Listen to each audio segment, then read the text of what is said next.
इस पार्ट की शुरुआत वहीं से होती है जब चाइल्ड ड्रेसिंग रूम में जाती है और वहाँ की एक स्टाफ उसे बताती है कि उसे जो स्पॉन्सर्ड ड्रेस मिले थे उस पर किसी ने कॉफ़ी गिरा दी है। वो स्टाफ बताती है कि अभी कुछ समय पहले तो ये एकदम ठीक था, पता नहीं इस पर किसने कॉफ़ी गिरा दी। फिर वो स्टाफ बहुत ही ज़्यादा डर जाती है और वो चाइल्ड से माफ़ी मांगने लगती है। तो चाइल्ड कहती है कि कोई बात नहीं, इसमें आपकी कोई गलती नहीं है। तभी चाइल्ड का मैनेजर वहाँ पे आ जाता है और वो चाइल्ड से पूछता है कि क्या बात है। फिर जब चाइल्ड उसे सब बातों के बारे में बताती है तो वो उस स्टाफ पे बहुत ही ज़्यादा गुस्सा करने लगता है। तो चाइल्ड कहती है कि तुम इस पर गुस्सा नहीं हो, जो भी पैसे होंगे वो मैं भर दूंगी। तो वो उसका मैनेजर कहता है कि तुम क्यों भरोगी पैसे, जिसने गलत करा है उसी को पैसे भरने पड़ेंगे। फिर चाइल्ड उसे मना करती है कि तुम इसे मत डांटो, मैं इसके पैसे भर दूंगी। फिर वो भीड़ में अपने चंडाल चौकड़ी फ्रेंड को देखती है जो कि उसी की तरफ देख रही होती है। फिर चाइल्ड को उस पर थोड़ा शक तो होता है, लेकिन फिर उसके पास कोई सबूत भी नहीं होते, इसलिए वो कुछ कर भी नहीं पाती। तभी इजुन भी वहाँ हो हल्ला सुन के पहुँच जाता है और उसे भी सभी बातों के बारे में पता चलता है कि कैसे चाइल्ड को जो स्पॉन्सर्ड ड्रेस मिली थी वो खराब हो चुकी है।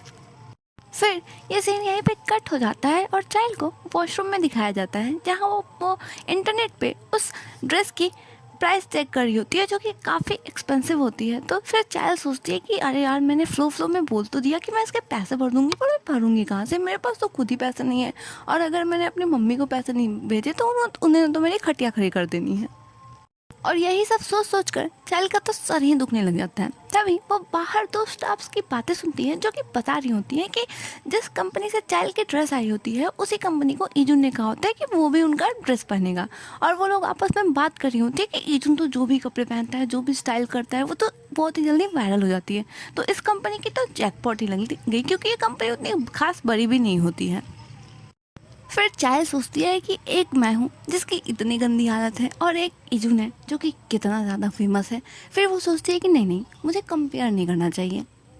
फिर जब चाइल्ड वॉशरूम से बाहर आती है तो वो देखती है कि एक स्टाफ कुछ सामान लेकर जा रही होती है और उसका सामान वहीं पे गिर जाता है। तो चाइल्ड उसकी मदद करती है। फिर वो देखती है कि उस स्टाफ के हाथ पे स्क्रैच आ गया होता है, तो वो उसे ड्रेसिंग रूम में लेके जाती है और उसके स्क्रैच पे दवाई लगा देती है। फिर वो स्टाफ उसे थैंक यू बोलकर चल जाती है। फिर चाइल्ड बैठकर अपनी स्क्रिप्ट की प्रैक्टिस कर रही होती है। तभी उसका मैनेजर वहाँ पे आता है और उसे बताता है कि तुम्हारे लिए नई ड्रेस आ गई है। फिर वो बताता है कि चूँकि इजुन ने उस कंपनी के कपड़े पहनने के लिए तैयार हो गए, इसलिए जब उन्होंने इजुन के लिए कपड़े भेजे तो उन्होंने एक्स्ट्रा चाइल्ड के लिए भेज दिए और उन्होंने पैसे लेने से भी मना कर दिया है। फिर चाइल्ड ड्रेसअप होकर फिर चाइल्ड जब तैयार होकर बाहर आती है तो वो इजुन को देखती है कि वो भी सूट पहन के खड़ा होता है, जो कि उस पर काफ़ी ज़्यादा सूट कर रहा होता है, जिसे देखकर चाइल्ड सोचती है कि वाह, ये कितना हैंडसम लग रहा है। फिर चाइल्ड सोचती है कि क्या इसने मेरी मदद करने के लिए ऐसा किया है। फिर वो सोचती है कि नहीं, आखिर ये मेरी मदद क्यों करने लगा। फिर वो इजुन के पास जाती है और उसे बोलती है कि तुम बहुत ही ज़्यादा अच्छे लग रहे हो। तो इजुन कहता है कि तुम में बहुत प्यारी लग रही हो। फिर वो चाइल्ड के एकदम पास जाके कहता है कि तुम सच में बहुत प्यारी लग रही हो, और फिर वो वहाँ से चला जाता है। फिर चाइल्ड सोचती है कि ये जस्ट एक नॉर्मल कॉम्प्लीमेंट था, पर पता नहीं क्यों मुझे इतना अजीब सा क्यों फील हो रहा है, और उसका हार्ट बीट बहुत ही ज़्यादा बढ़ जाता है। और तभी हमारा चिकना चमकीला थोड़ा लियोन वहाँ पे आता है और वो चाइल्ड को हाई करता है। पर चाइल्ड तो अपनी ही दुनिया में मस्त होती है और वो सिर्फ इजुन को देख रही होती है, और ये बात हमारा लियोन भी नोटिस कर लेता है।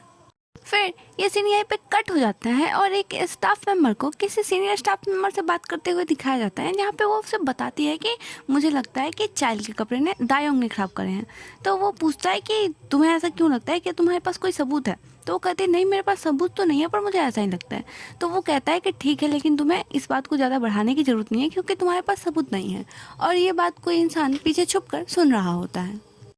फिर ये सीन यहीं पे कट हो जाता है और फिल्मिंग साइड का सीन दिखाया जाता है, जहाँ पे चाइल्ड अपनी शूटिंग करने के बाद सब लोगों से काफ़ी अच्छे से बात कर रही होती है और दायोंग बहुत ही दूर से इन सबको देख रही होती है। फिर उस चंडाल चौकड़ी को कुछ फ्लैशबैक्स आते हैं, जहाँ पे हमें दिखाया जाता है कि दायोंग जब पहली बार स्कूल पहुँची थी और उस समय वो भी एक्टिंग ही कर रही थी, तो वो सेरा की डेस्कमेट बन गई थी और वो उसे सेरा काफ़ी अच्छी लगती थी और वो सेरा को काफ़ी एडमायर भी करती थी, क्योंकि सेरा एक काफ़ी वेल्दी फैमिली से बिलोंग करती थी और वो भी एक एक्ट्रेस थी और वो अपने स्कूल में भी काफ़ी फेमस थी, जिससे दायोंग उसे काफ़ी इम्प्रेस थी और उसे काफ़ी एडमायर करती थी।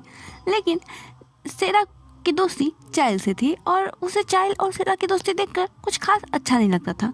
फिर एक दिन उसे पता चलता है कि चाइल्ड के डैड के मरने के बाद चाइल्ड अपनी फैमिली के सारे एक्सपेंसेस उठाती है और वो काफ़ी पार्ट टाइम जॉब भी करती है, इसीलिए सिरा उसके साथ काफ़ी अच्छे से रहती है। और एक दिन जब सिरा ने चाइल्ड को अपने साथ डिनर करने के लिए पूछा था तो चाइल्ड ने मना कर दिया था क्योंकि उसे किसी ज़रूरी काम पे जाना था। और तभी से दायोंग को लगता है कि सिरा और चाइल्ड में कोई फ्रेंडशिप नहीं है, बल्कि सिरा तो उस पर सहानुभूति रखती है क्योंकि चाइल्ड को हमेशा से बहुत ही ज़्यादा मेहनत करनी पड़ी, इसीलिए वो चाइल्ड को बिल्कुल भी पसंद नहीं करती है। फिर हमें पता चलता है कि जब सिरा ने चाइल्ड के लिए ट्रक भेजा था तो दायोंग सोचती है कि भले ही चाइल्ड कितने भी बुरी सिचुएशन में हो, लेकिन इसका मतलब ये तो नहीं कि सिरा हमेशा उसकी मदद करती रहेगी, इसीलिए उसने जाकर गुस्से में चाइल्ड के कपड़े पे कॉफ़ी गिरा दी थी। मतलब कि सारा किया था इस चंडाल चौकड़ी का ही था। और ये चंडाल चौकड़ी उसे देखकर यही सोच रही होती है कि ये तुम्हारी जगह नहीं है, तुम एक गरीब लड़की हो और तुम्हें गरीब ही रहना चाहिए। फिर ये सीन यहीं पे कट हो जाता है और चाइल्ड मिंजी और लियोन के साथ बात कर रही होती है, जहाँ पे मिंजी सबको अपने घर पे कल ड्रामा देखने के लिए इनवाइट करती है क्योंकि कल ड्रामा का फर्स्ट एयर होने वाला होता है। तभी इजुन भी वहाँ से गुजरता है तो मिंजी इजुन से भी पूछती है कि क्या तुम भी मेरे घर पे आओगे, क्योंकि हम सब ने ड्रामा साथ में देखने का प्रोग्राम बनाया है। तो इजुन कहता है कि नहीं, मुझे कुछ काम है इसलिए मैं नहीं आ पाऊंगा। तो मिंजी कहती है कोई बात नहीं, तुम अगली बार हमें ज्वाइन कर लेना। लेकिन इजुन का जवाब सुन के हमारी चाइल्ड काफ़ी दुखी हो जाती है और अभी भी हमारा लियोन सिर्फ चाइल्ड को ही देख रहा होता है। फिर इजुन अपने मन में सोचता है कि नहीं, मुझे चाइल्ड से दूर ही रहना चाहिए ताकि मैं उसके प्यार में ना पड़ जाऊँ। फिर वो वहाँ से चला जाता है और ये सीन यहीं पे कट हो जाता है। फिर हमें एक सीन दिखाया जाता है जहाँ पे चाइल्ड और इजुन सीढ़ियों पे बैठ के एक दूसरे को किस कर रहे होते हैं। पर इस सिचुएशन पे ये लोग कैसे पहुँचे और क्या हुआ, ये सब पता चलेगा आपको नेक्स्ट पार्ट में। तो stay tuned and thank you for watching.